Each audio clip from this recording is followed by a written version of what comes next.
Pelaksanaan seleksi pengadaan PPPK tahun anggaran 2024. Pengadaan pegawai pemerintah dengan perjanjian kerja, PPPK, merupakan salah satu strategi pemerintah dalam memenuhi kebutuhan tenaga di instansi pemerintahan. Dalam tahun anggaran 2024, pemerintah telah menetapkan mekanisme pelaksanaan seleksi PPPK yang mengikuti peraturan-peraturan terbaru. Pelaksanaan seleksi PPPK 2024 berlandaskan pada beberapa regulasi, yaitu Peraturan BKN Nomor 5 Tahun 2024 tentang prosedur penyelenggaraan seleksi dengan metode Computer Assisted Test, CAT. Peraturan Menteri PAN RB Nomor 6 Tahun 2024 tentang pengadaan pegawai aparatur sipil negara. Keputusan Menteri PAN RB Nomor 322 Tahun 2024 terkait persyaratan surat tanda registrasi untuk jabatan fungsional kesehatan.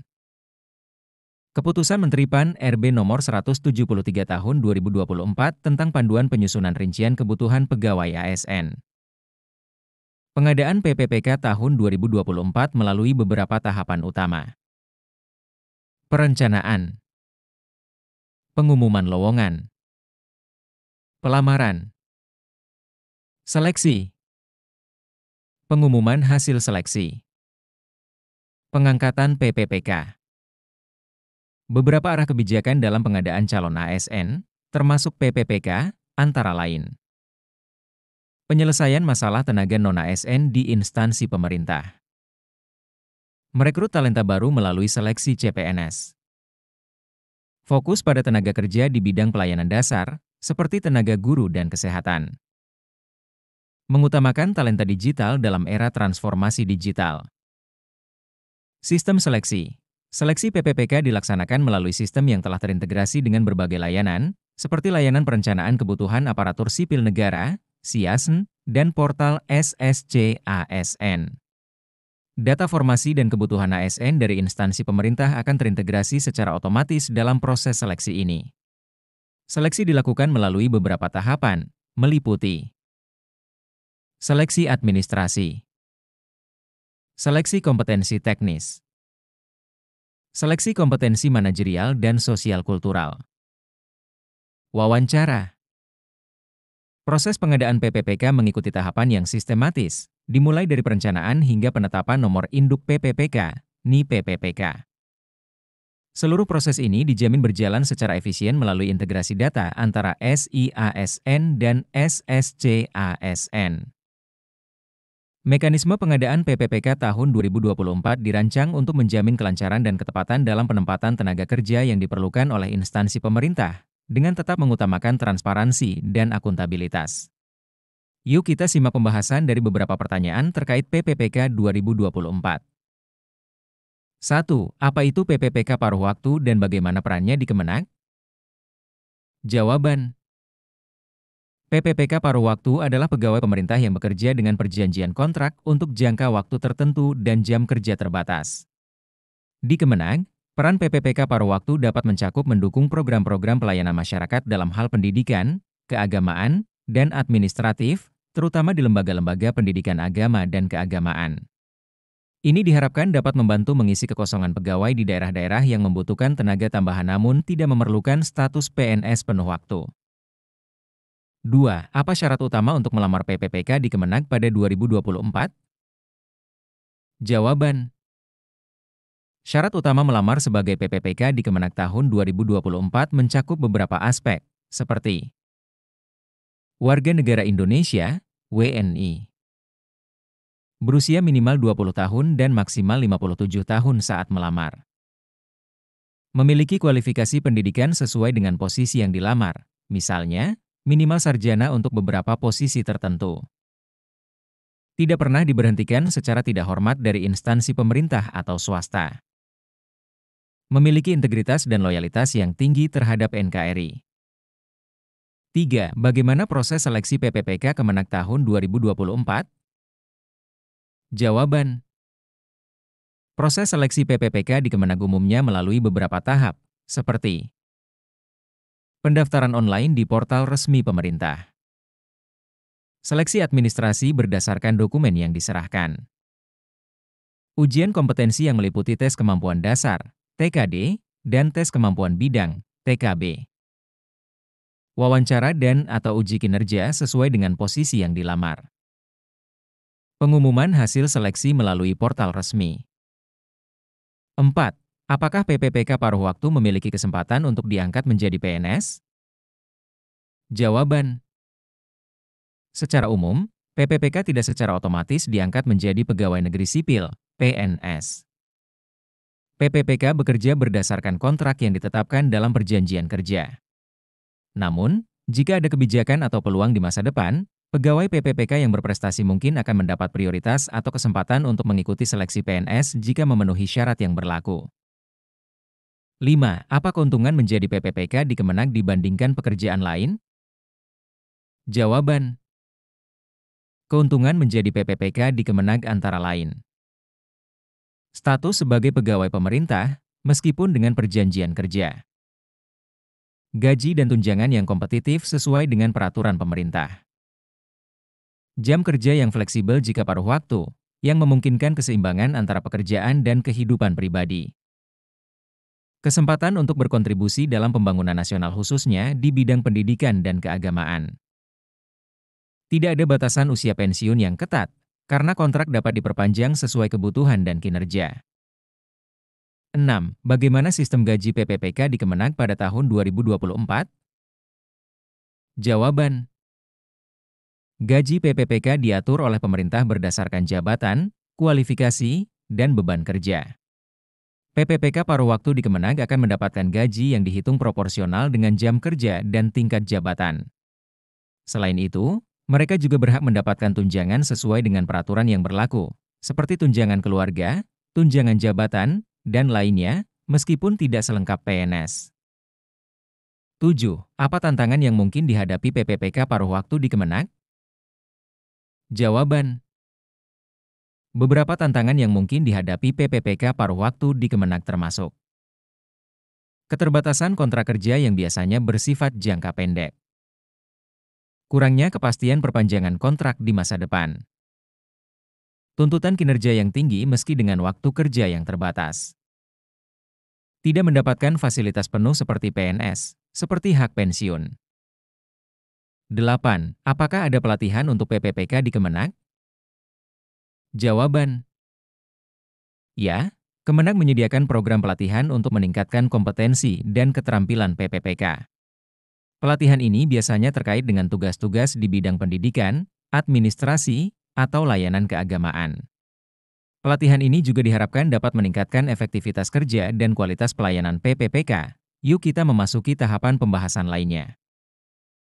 Pada kesempatan kali ini, saya akan memaparkan kebijakan terbaru mengenai pengadaan PPPK tahun 2024. Kebijakan ini merupakan bagian dari upaya penataan tenaga non-ASN di lingkungan instansi pemerintah, guna memastikan kelancaran pelaksanaan pemerintahan, pembangunan, dan pelayanan publik, serta meningkatkan kualitas dan profesionalisme SDM ASN di Indonesia. Perkembangan penataan tenaga non-ASN dalam beberapa tahun terakhir, kita telah melakukan upaya signifikan dalam menata tenaga non-ASN. Pertimbangan utama dalam penataan ini adalah agar tidak mengganggu pelaksanaan pemerintahan serta mendorong kompetisi yang sehat, memberikan kesempatan bagi seluruh warga negara, termasuk tenaga non-ASN dan ex-THK2, untuk berkompetisi menjadi ASN. Kebijakan pengadaan ASN tahun 2024. Pengadaan ASN tahun 2024 akan difokuskan pada beberapa hal berikut. 1. Pelayanan dasar. Pengadaan tenaga PPPK akan berfokus pada tenaga guru dan tenaga kesehatan, dua sektor pelayanan publik yang sangat penting. 2. Penyelesaian masalah tenaga non-ASN. Kebijakan ini berupaya menyelesaikan permasalahan tenaga non-ASN yang saat ini masih bekerja di berbagai instansi pemerintah. 3. Perekrutan talenta baru. Selain tenaga non-ASN, pengadaan ASN juga akan terbuka bagi fresh graduates melalui seleksi CPNS. 4. Mengurangi rekrutmen jabatan terdampak transformasi digital. Mengingat transformasi digital yang terus berkembang, kebijakan ini akan berupaya mengurangi perekrutan untuk jabatan yang diperkirakan akan terdampak transformasi digital. 5. Mengutamakan talenta digital. Dalam menghadapi tantangan era digital, pemerintah juga mengutamakan perekrutan talenta digital untuk memperkuat sektor ini di pemerintahan. Kebutuhan CASN tahun 2024. Pada tahun 2024, total kebutuhan CASN, calon aparatur sipil negara, adalah sebanyak 2.302.543 formasi. Ini terdiri dari 1.867.333 formasi di instansi daerah, 429.183 formasi di instansi pusat, 6.027 formasi di sekolah kedinasan. Tahapan pengadaan PPPK. Proses pengadaan PPPK terdiri dari beberapa tahap penting, antara lain. 1. Perencanaan. Pengadaan pegawai ASN dimulai dari perencanaan yang meliputi jadwal dan sarana prasarana. Jadwal pengadaan ditetapkan oleh PPK dan Ketua Panselnas. 2. Pengumuman lowongan, dilakukan paling singkat 15 hari kalender. 3. Pelamaran. Pelamaran dilakukan secara daring melalui Skskasen. 4. Seleksi. Seleksi terdiri dari seleksi administrasi dan kompetensi. 5. Pengumuman hasil seleksi. Hasil seleksi diumumkan secara terbuka oleh PPK. 6. Pengangkatan. Pelamar yang dinyatakan lulus diangkat sebagai calon PPPK. Demikianlah paparan singkat mengenai kebijakan pengadaan PPPK tahun 2024. Kami berharap kebijakan ini dapat meningkatkan kualitas ASN di Indonesia dan memberikan kesempatan yang adil bagi seluruh warga negara Indonesia. Beberapa tips jitu untuk lulus seleksi PPPK di Kementerian Agama, Kemenag, tahun 2024. 1. Pahami syarat dan ketentuan seleksi. Baca dengan teliti pengumuman resmi. Pastikan Anda memenuhi syarat administrasi, seperti usia, kualifikasi pendidikan, dan pengalaman kerja yang dipersyaratkan. Pelajari regulasi terkait, termasuk Peraturan Menteri Pan-RB dan Keputusan Menteri Pan-RB yang mengatur mekanisme seleksi PPPK, terutama di Kemenag.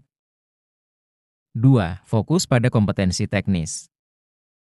Pelajari materi seleksi kompetensi teknis yang relevan dengan formasi yang Anda lamar. Sebagai contoh, jika Anda melamar sebagai guru agama, pelajari materi-materi terkait keilmuan agama sesuai bidang yang akan diujikan. Gunakan kisi-kisi ujian yang resmi. Pemerintah biasanya memberikan kisi-kisi untuk seleksi kompetensi teknis. Ini bisa menjadi acuan Anda dalam mempersiapkan materi belajar. 3. Kuasi seleksi kompetensi dasar, SKD. Kerjakan latihan soal tes wawasan kebangsaan, TWK pelajari UUD 1945, Pancasila, dan wawasan kebangsaan, serta sejarah Indonesia. Latih kemampuan logika dan analisis untuk tes inteligensia umum. TIU. Soal TIU biasanya mencakup kemampuan verbal, numerik, dan analitis. Banyak latihan soal bisa membantu meningkatkan kemampuan Anda.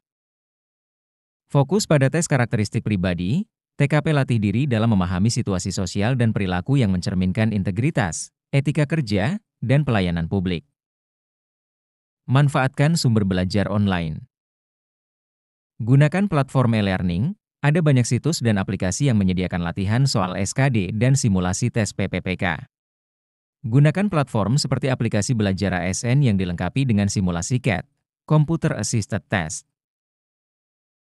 Ikuti pelatihan dan bimbingan belajar. Jika memungkinkan, Anda bisa mengikuti bimbingan belajar khusus yang membantu Anda mempersiapkan seleksi PPPK. 5. Pelajari mekanisme seleksi PPPK Kemenag.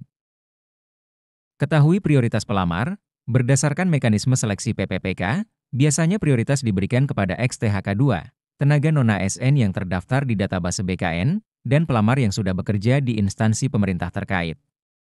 Pastikan Anda memahami prioritas ini. Persiapkan dokumen dengan baik. Pastikan dokumen seperti surat pengalaman kerja, ijazah, dan sertifikasi pendukung lainnya lengkap dan sesuai dengan formasi yang dilamar. 6. Latih diri dengan simulasi CAT. Seleksi PPPK biasanya menggunakan sistem CAT, Computer Assisted Test. Familiarisasi dengan antarmuka dan cara kerja CAT sangat penting. Kerjakan soal-soal CAT simulasi yang bisa diakses secara online. Hal ini membantu Anda terbiasa dengan format ujian dan memperkirakan waktu pengerjaan soal. 7. Bangun kepercayaan diri dan kesehatan mental. Jaga kesehatan mental dan fisik sebelum mengikuti seleksi. Tidur cukup dan persiapkan diri untuk menghadapi ujian dengan tenang. Bangun kepercayaan diri dengan persiapan yang matang. Mengerjakan soal latihan secara konsisten dapat meningkatkan keyakinan saat menghadapi tes sesungguhnya. 8. Ikuti tahapan seleksi dengan baik. Ikuti semua tahapan seleksi, mulai dari pengumuman lowongan, pendaftaran, hingga proses seleksi secara disiplin. Pastikan Anda tidak melewatkan tenggat waktu atau tahap penting dalam proses rekrutmen. 9. Perhatikan detail pada hari tes. Datang lebih awal ke lokasi ujian, dan pastikan Anda membawa semua perlengkapan yang dibutuhkan seperti KTP, kartu peserta, dan dokumen pendukung lainnya. Patuhi aturan pelaksanaan tes agar terhindar dari kesalahan yang bisa mendiskualifikasi Anda. Dengan persiapan matang dan strategi yang tepat, Anda bisa meningkatkan peluang untuk lulus seleksi PPPK di Kemenag. Semoga sukses!